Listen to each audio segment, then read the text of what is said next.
Purdue fans. This is Johnny DeCamp bringing you play-by-play the rousing... Hi, everybody, along with Ron Kramer, this is Pete Van Wieren welcoming you to Ross-Ade Stadium. Live from Ross-Ade Stadium in West Lafayette, Indiana. It's a football Saturday in West Lafayette, Indiana, and one of the biggest home games in decades. Boilermakers rush the field.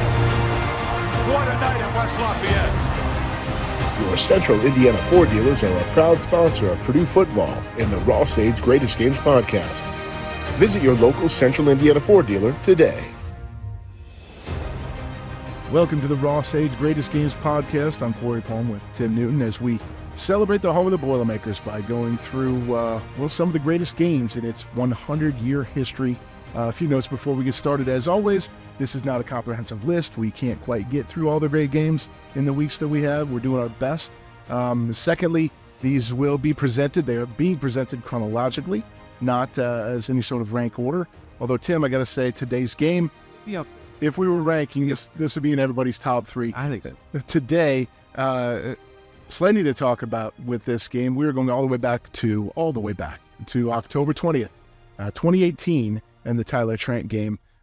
Tim, lots to talk about before the game. Before we do, what are some of your memories just overall from that day? Well, it started out strangely. If you remember, the fans that were there that night, there was a big storm. The kickoff was at 7:30 or 8 o'clock, something in that range. At about 4 o'clock, there was a huge storm that went through, and we used to park at the golf course heading in, and then they would shuttle us over. Right after we got through on the golf course, we heard there was a big tree that fell, and it was just about where we had gone through on the golf course. So you kind of think, this might be our night after. But it was really windy, really blustery, a little bit chilly. But the electricity, once that game kicked off, sometimes you get a night game and there's a big charge at the beginning and then it kind of fades.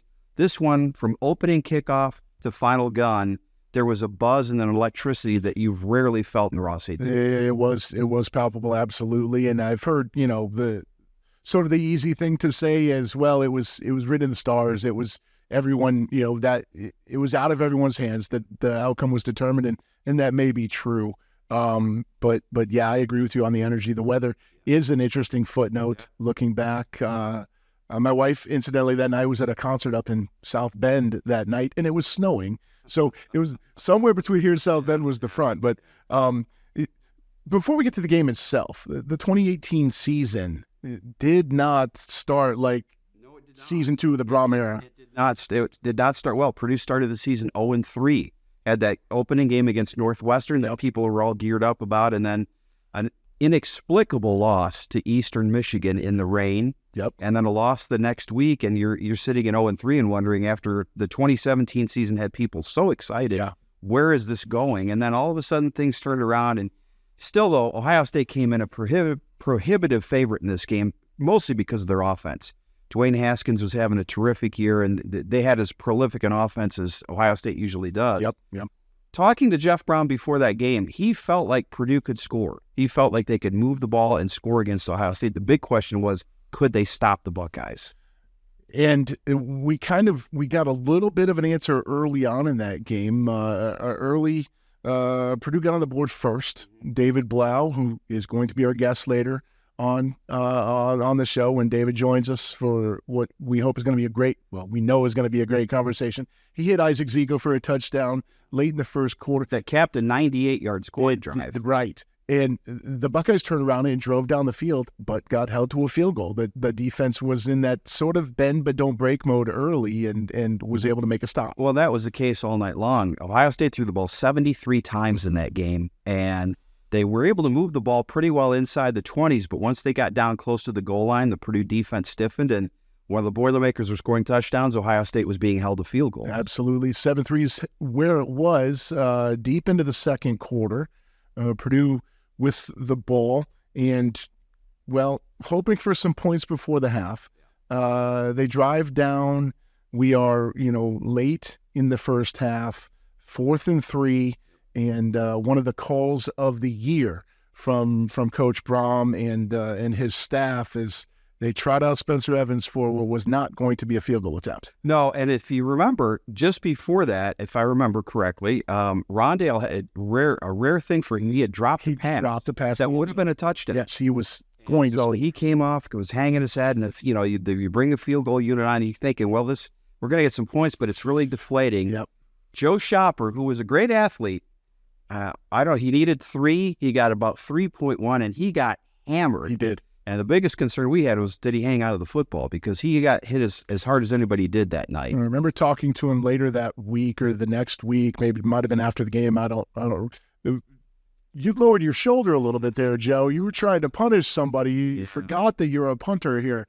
Like he was trying to lay the lumber, and like you said, everyone fortunate he just hung onto the ball, got the new set of downs, and then Rondell atoned. Caught the next one. Yep. And so the whole feeling changed.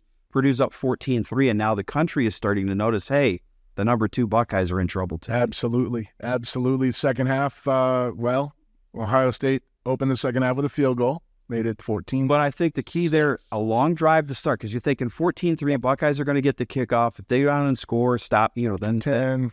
They drove, and again, Purdue's defense stiffened, and instead of 14-10, it was only 14-6. Just so you know, everybody watching, we all do that math when we're watching a game. Okay, if we can stop here, they can stop here. It's 14-10, then it's they maybe hold it to a field goal, 14. We're all doing that constant calculation. I didn't major in math, but I know touchdowns are better than field goals. Yes, absolutely.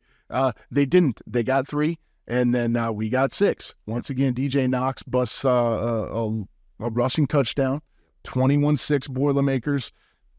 Recurring theme here. Yes. Buckeyes drive the length of the field. Yep.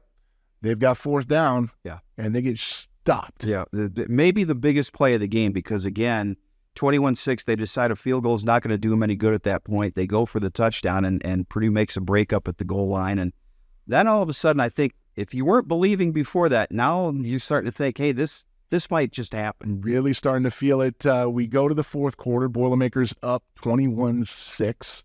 DJ Knox. DJ Knox, who people forget, was the National Offensive Player of the Week for his performance in this game. And one of the reasons is the 42-yard touchdown run that he made early in the 4th quarter to extend that lead to 28. They caught the Buckeyes in a little bit of a misalignment, not just once, but twice in that 4th quarter, and popped big plays. And DJ Knox was untouched on both touchdowns. And again, I think the roar of the Ross-Ade crowd on his first touchdown is as loud as I've ever heard that stadium. It was part just exuberation and part how unexpected it was. Yeah, for sure. 35-13 after his second touchdown. Ohio State had answered back, but at this point they couldn't trade blow for blow with the Boilermakers. They were in a bad spot. The Buckeyes knew they had to try an onside kick. It failed. It's 35-13, and the Boilermakers have the ball at midfield, and then the magic happened. Yep. The play that has come to typify that game, 3rd down, after not getting a whole lot, not really trying to get a whole lot, it didn't seem. The Boilermakers were trying to run clock halfway through the 4th quarter with a couple score lead. Yeah. And Rondell starts out in the backfield, goes in motion. Yeah. David Blough takes a snap, drops back, and just swings an easy little pass out to the left flat. Sometimes the easiest plays are the best plays. And you remember that Ohio State actually scored a touchdown. It was 35-20. 35-20. And you're thinking, okay, if you have to punt the ball here, all of a sudden Ohio State scored now the last 2 times they've had the ball. They score again, it's going to be a 1-touchdown game, and anything can happen. And we'll talk with David about that a little bit later. But what I remember is I had given up on the play when Rondale got close to the sideline because I knew he'd made the first down, which was the important thing because you're going to be able to take more time off the clock. And it was down in the field down below us, and we were screened because there were all sorts of people on the sideline. And all of a sudden, you see number 4 squirt out of there and thinking, did he step out of bounds and he's just doing this just because? Can't give it up. And you could hear the roar of the crowd, and then you realize this guy's going to score a touchdown. And score a touchdown running diagonal across the field and still pulling away from every white and gray clad football player that was in pursuit. Rondell comes across the goal line 42-20 at that point, and I think everybody, including the Buckeyes, knew that it was over. But there was still one more cherry to be put on top of the sundae in that one. There sure was. The Buckeyes get the ball. They're moving a little bit. Dwayne Haskins drops back and sends a pass out to his left. Marcus Bailey is there. A Columbus native who had not been recruited by the Buckeyes and had had this game circled for years. Funny how that works. Bailey grabs it, goes the other way for the final score. It wasn't instantaneous that the fans stormed the field, but it sure felt like that. Fireworks going off in the background. Chris Fowler and Kirk Herbstreit with one of the most iconic calls in Purdue sports history. Boilermakers rush the field. What a night in West Lafayette. The strobes are going off here. Have you ever seen this before? How about the timing of the strobe lights? They got the fireworks going off. They were ready for a party. Maybe they saw it coming. Nobody else did. Not just an upset of an undefeated number 2 ranked team. A rout, 35 points in the second half. 4 fourth-quarter touchdowns by Purdue. And it was one of the first times they had used the flashing lights. Yes. Remember, those were fairly new at that point to Ross-Ade. And they said afterward, it seems like this is choreographed. Well, yeah. It was. They planned this, yes. On the day, Blough, 378 yards and 3 scores. DJ Knox, 16 carries for 128 and 3 scores. And Rondell, 12 catches for 170 and 2 touchdowns. And he had that iconic play, like we say, but he's also just one of very, very many stars that day. You know, I remember in the fourth quarter, the 2 long runs by DJ Knox. You remember the great play that Rondale made and Marcus, but then the last thing you remember is Tyler Trent being wheeled in his wheelchair in front of the Purdue bench, and everybody in the crowd understands what's happening. Yep. And it was almost like the Pope was riding through. I mean, the reverence that was shown and the love that was shown that night, something that we'll never forget. And if you take Tyler Trent out of this, it would still be an electric night. He's Ohio State, the number 2 team under the lights. But adding that, it's a night that none of us will ever forget. Well, you were up in the booth calling the action. I was actually down on the sidelines and right next to, in the vicinity of Tyler as he was being wheeled up the sideline and ultimately up the tunnel to the Purdue locker room so that he and his family could revel in the victory. And we've seen the video afterwards. He was hugged by virtually every member of that team afterwards. He came to the post-game press conference, and in the media room, the first thing that Coach Braum did was let Tyler speak. I'm not entirely sure I'm qualified to make the opening statement, but just want to say Boiler up, and super happy that my prediction came true.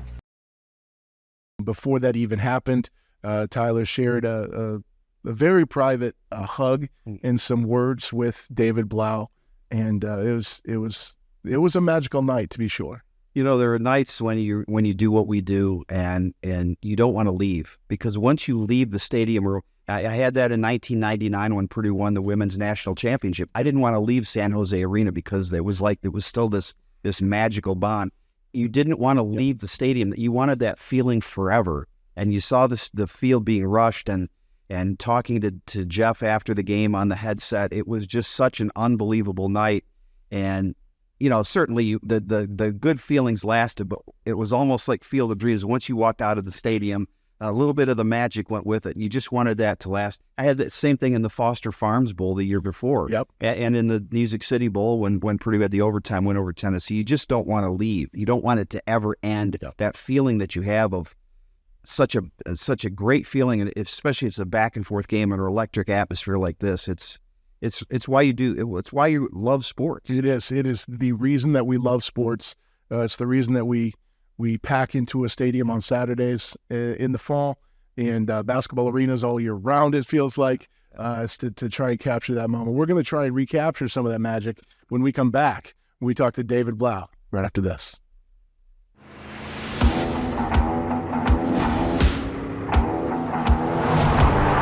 Your Central Indiana Ford dealers are a proud sponsor of Purdue football. Visit your local Central Indiana Ford dealer today. We're joined now by David Blough, the man who led the Boilermakers to victory on that fateful night in 2018. David, I know you're catching us in between stops here out in Phoenix. Thanks for joining us to talk about this Ross-Ade's Greatest Game edition. Well, thank you so much for having me on, and thank you for bearing with me with my technical difficulties as well. The viewers know no better, let me tell you. Technology is wonderful when it works. When it doesn't, it's not so good. David, how often do you think about that 2018 Ohio State game? Wow. Believe it or not, probably more often than you think. I have had so many encounters over the last 5 years or so with fans, Buckeyes and Boilermakers, with fans who are Detroit Lions fans during my time in Detroit who enjoyed seeing the team from Ohio State lose that night. And there's so many encounters that it brings up to me. Even thinking about Tyler, thinking about, now I get to see Rondale every day, and we get to share that night together here in Arizona. And so there's so many different times that over the last 5 years where October 20th, 2018 has been right on the front of my brain. You know, it was a strange night, David. I got to the stadium about 3 hours before kickoff, and I think a lot of people forget there was a big storm that went through that night. And even at game time, even the rain had stopped, but it was still a pretty windy night. Was it difficult to throw the football early in that game? I remember coming out for warm-ups thinking, man, this is kind of brutal. It was cold. It was windy. It was a little bit wet. Maybe the grass was wet, so if the ball hit the turf, it was a little slick. And I remember thinking, wow, it is cold and windy. But I think once kickoff kind of came and went and the energy in that stadium was the way it was like, it kind of felt to me that it didn't really matter whether we were able to throw it all over the yard or if we were going to have to run it, that things were just going our way. And it just felt, special that night. Absolutely. We've talked about some other upsets, and one thing that you kind of have to always have to get an upset of that magnitude is you have to have some breaks. You guys caught some breaks early on in that game, when you can put 7 on the board and the other team only gets 3. I mean, that's a break. When you are looking to go up, to go into halftime up by a little bit, and you got the courage to call a fake punt, or a fake field goal. The punter, Joe Shopper, threw me off there when he barrels for 4 yards when he needed 3. I mean, there were some things that went the way of the Boilermakers early that kind of helped carry that momentum and helped keep that energy up in the stadium. Yeah, definitely. And I remember that being the case. It just felt like everything was going our way, whether it was maybe it was a penalty here or there. Maybe it was a fumble by DJ Knox that bounced out of bounds instead of into one of the defender's arms. And yeah, Joe Shopper running for that first down and us getting on the board with the Rondale touchdown. And then even into the second half, the fourth quarter really, right, was we would call a run play on 3rd and medium or 3rd and long, and DJ's running untouched, into the end zone. And so there was a lot of those moments where I reflect back and I'm like, wow, it was just special. It really was just a special night. David, talking to Coach Brom going into that game, he thought you could score touchdowns and score points against the Ohio State defense. The question was, could you stop that Buckeye offense? I thought the defense played out of its mind, especially for the first 3 quarters. No, I agree 100%. I was just, kind of reflecting on it. You think about, obviously, Marcus Bailey and his performance, but Antonio Blackman played as good as I remember a corner playing that night. During my time at Purdue, just in on contesting every play, making it hard for their really skilled group of quarterback and receivers to throw the ball down the field. And, they threw it 70 plus 73, if I remember correctly, 70 plus times. And I felt like it wasn't easy completions for an offense that had been so potent. Definitely. I know a lot of people, when they think of that game, they'll think of Marcus's pick 6 at the end. They'll think of, DJ running untouched up the middle. But the play that comes first, in front of mind for most people is that late touchdown that Rondale had in the fourth quarter, where it is just a simple swing pass out into the left flat. And the next thing you know, he's run over about 14 Buckeyes somehow. Explain that play or walk us through that play from your vantage point. Yeah, I think I got to go back now, but we had run some sort of, Coach Brom liked to call some of the quarterback run games whenever we had to have it in the kind of critical down and distances, I would say. And so I had a run earlier that might have converted a 3rd down, and he knew we were getting a lot of man coverage. They knew they had to kind of give us man coverage. So he's like, okay, let's put Rondale in the backfield and And as long as we get Rondale's guy blocked, which I believe as we motioned him out to the left and threw it to him on the swing pass, Cole Herdman just got enough of the guy who is responsible running with him. And, if that defender goes over the top of him, the angle's completely different. But Cole got that defender to go underneath, and Rondale catches it on the swing. He's got momentum going downhill, and then the incredible athletic ability that he has, and center of gravity, and all the strength he has in his legs to make guys miss and to drag defenders and to shake off. And that was easily the highlight of my career that night. And seeing him run into the end zone and celebrate with my teammates. I have to admit on that touchdown, it was a third down play. And if you remember, I think you were up 2 touchdowns at the time. So you're trying to make sure that you score, or at least hang on to the football for a little bit. As soon as he got past the first down marker, I kind of relaxed a little bit, and I saw looked like he was going out of bounds. So I started to glance at the computer screen, and my son was spotting for me, and he kind of hit me on the arm like, Rondale's still running.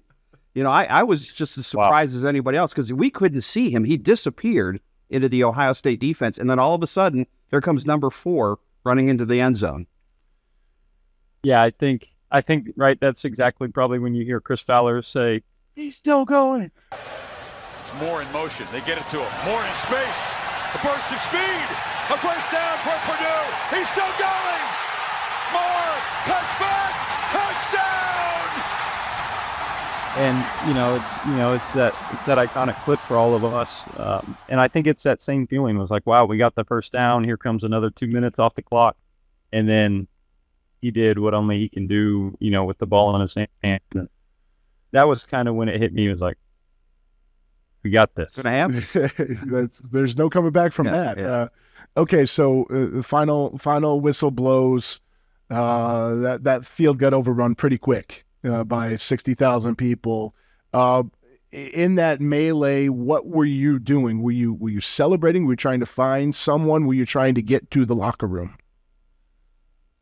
Wow, you're making me reflect on all these fun memories. One of my best friends from one of my high school teammates and best friends, and the guy that I've trained with at his gym for the last 16 years, came to the game. It was really one of the only games they came to other than Nashville. And so they came to that game, and they were one of the first ones on the field hugging me. And I remember at the time standing there with Matt Rector, and he had told me that ABC, or I think it was ABC or ESPN, was going to find me, and Maria Taylor was going to do an interview. But with how fast it kind of got swarmed, we never got that to happen. So that I just became one of the 60,000 in the mosh pit, which was a lot of fun. A lot of my friends that I've never met, trying to take my towel, but it was a great time. Well, David, this is a game that's going to go down in Purdue history as the Tyler Trent game. Talk about your relationship with Tyler, and specifically that night, what that meant to you to be able to give him that kind of a gift. I am a firm believer that everything that happened that night, everything with Tyler's story was divine, was ordained, that it happened exactly how it was supposed to, with the College Game Day piece, the way it was aired that morning, and then the attention on the game, and then Tyler being able, after having a rough week, to be able to be there and get to see us, kind of accomplish what he had hoped for us. Unexplainable. That's Boilermaker spirit right there. When you were dreaming of trying to get here, fighting through what you've been through over the last weeks, how did you envision this night playing out? Not like this, honestly. Ohio State has a really good football team, and I knew we had a chance, but I didn't think it was going to be 42-20. That's for sure. And then, obviously, he was so brilliant and so smart, and he was able to use the platform that he had been given from his voice to now impact others and raise millions of dollars for cancer research, and to share his story and his testimony and how powerful it is. That's what I see. When somebody stops me and they say, "Wait, you were the quarterback of Purdue that night, y'all beat Ohio State," and then the next thing is, and the kid Tyler Trent, right? That's every encounter I have about that night is about Tyler, and that's what people remember, and that's, in my opinion, exactly how it should be. For a young man to have that kind of impact on the world is really kind of all anyone can ask of this life, and just we were always amazed at his pure selflessness, like you said, to make it about something so much larger than himself, to be very open about his faith, to be very open about his mission, and then to be able to live it out so strongly. It's been awe-inspiring, really, like you said. That's exactly right, Corey. I mean, it's Romans 1:16 says, "For we are unashamed of the gospel," and he was unashamed. Like, he was unashamed of what he believed and what he stood for, and what he wanted to people to know about him and his life. So that's something that is living with me today, just seeing how bold he was, and really special. The story did not end that night, of course. You've stayed in contact with the Trent family, and we have Ethan Trent, who's actually going to walk onto the football team starting this. So that seems hard to believe. Again, what has that meant to you personally, to be involved with the Trent family and the cause that they have tried to uphold here? Yeah, I think, our families were bonded because of the impact that cancer has had on their family and on me and my mom and our family. And it started there, but it turned into just a genuine relationship of people supporting one another, community lifting one another up, and being able to be there for them when they needed me, and maybe talk to Ethan or Blake, and them, Tony and Kelly, being able to pour into me when I needed some advice on some things. So it's a relationship that I cherish, like, very deeply, and one that I know that a big part of that reason I was at Purdue as the quarterback my senior year in 2018.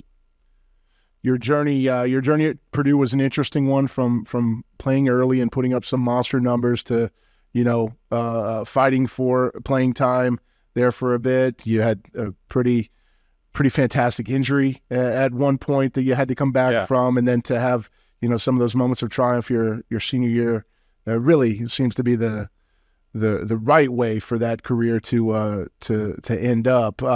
Since then, you are you're in Phoenix for a reason. Like you said, you get to see Rondell every day, and gearing up for, is it year 5 in the NFL? This is year 5 in the NFL now. So I know it's hard for me to believe too. I remember being in my first season, and guys would say, "Oh yeah, I'm going into 4. I'm going into 6." I'm, "Oh, y'all are old," and now here.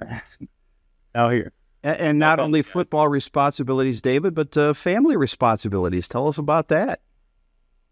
Yeah, so one of the greatest joys my wife and I have gotten to walk through together in 4 years of marriage is now we're about 3 weeks away from welcoming our first child into the world, and really excited to tackle fatherhood and trying to be the best husband and father that I can be, while also pursuing a career in whatever it may be, if football were to come to an end.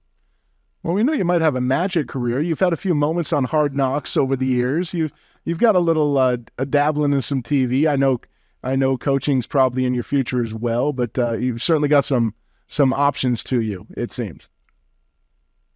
I think about all of them, all the time, whether it's, what will the work-life balance look like? What will the stress of coaching put on my family, and all those things. And I think, for me at least, some of the most important men in my life have been coaches. And I think being able to do that and impact the next generation of athletes coming up, and serve them, as well as, kind of scratch my love for football itch at the same time, would I think be really satisfying and a life well lived.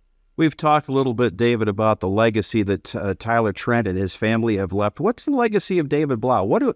Years from now, when they think back on David Blough at Purdue, what do you want people to remember?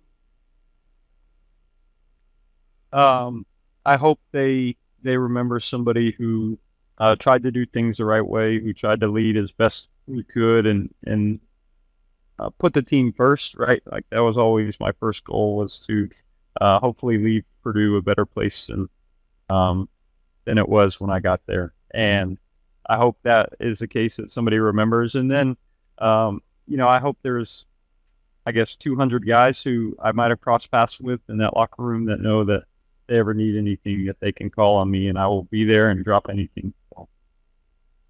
I think that's about all the legacy anybody can ask for sure, and I'm certain that that will be yours, no doubt about it in my mind. Anything you've wanted to talk about that we haven't asked you about? Any stories from that day that maybe are untold as of right now? I was actually texting with Kirk Barron the other day.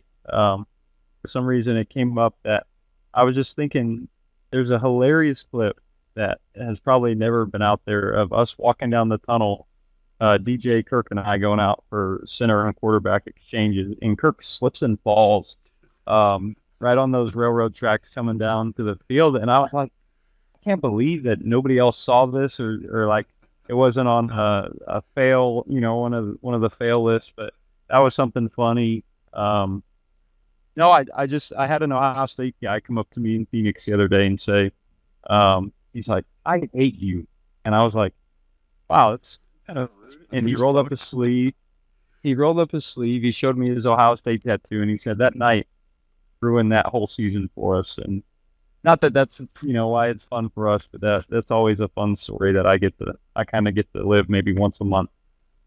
That's wild. And I'm sure there are enough Buckeye fans around the country. You'll be able to relive that night forever. Trust me. I don't know. I'm okay with saying this. I'm a firm believer that a big part of the reason I was in Detroit with the Lions was because of that night. There were so many people, whether it's conscious bias or subconscious bias, who saw that night and have a love for Michigan and have a hatred for Ohio State, and they saw what we were able to do, and that was a big part of my legacy in Detroit was thanks for beating the Buckeyes, and I even had fun when I was the Browns, on the Browns undrafted, running around kind of doing the OH and them not knowing that I'm subtly jabbing. Just a dig, just a little dig. I like this is a side of David Blough we did not see very often. Right. I like this. So.